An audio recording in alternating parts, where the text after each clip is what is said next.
this developing story coming in from China, where it has provoked India yet again.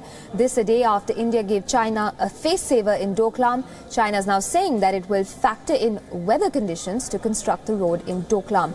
Now remember, the face-off between the two countries started after Chinese forces, the PLA, crossed into Doklam, which is claimed by Bhutan. Now let's listen in to what the Chinese Foreign Ministry spokesperson said.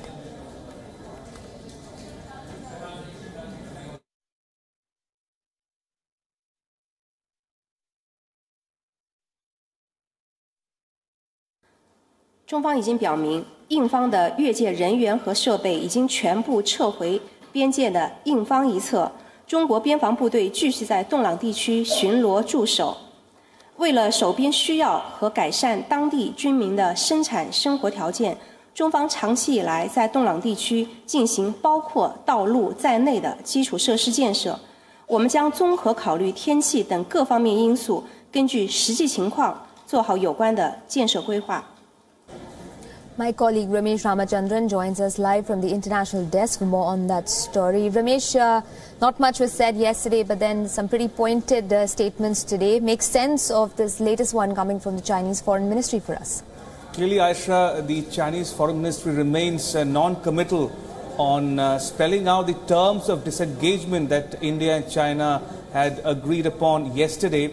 And one should see, or one should locate the recent Chinese Foreign Ministry spokesperson's comments in that context. Now, that said, the balance, the agreement is the understanding is very delicate, and both sides have been given each other a face saver. But that said, it only reinforces the suspicions among some in India that China might resume road building activity at Doklam in the future, or might probe India at other locations along the line of actual control that spans nearly 3,000 odd kilometers right from the northern frontier to the eastern part of India.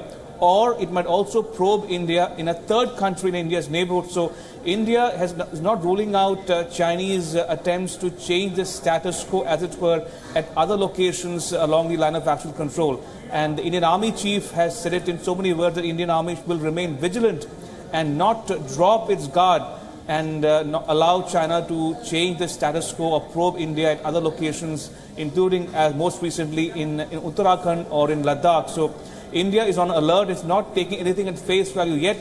But the fact remains that understanding reached yesterday suggests that both sides have withdrawn mutually and simultaneously, and also that China will agree to not resume road building activity on the Doklam plateau, which Bhutan sees as its territory. Right, but Ramesh, it always feels like, at least in the last 74 days, that it's 2 steps forward and 2 steps backward. Now, India making that gesture by confirming Prime Minister Modi's attendance at the BRICS summit, which is pivotal for the BRICS summit to go ahead even, and therefore in many ways a face saver for China. And then you hear this statement. Does this just indicate the kind of back and forth that we're going to be seeing between the two countries as they both try to sort of wrest the title of the most powerful country in Asia from one another? Now, before both Indian and Chinese governments is to sell this disengagement to their respective domestic constituencies. Now, remember, the Chinese President Xi Jinping is expected to attend the 19th Party Congress in a few months' time, and that will set the stage for his re-election for a second 5-year term and give an indication of the leadership obtaining in China over the next 5 odd years.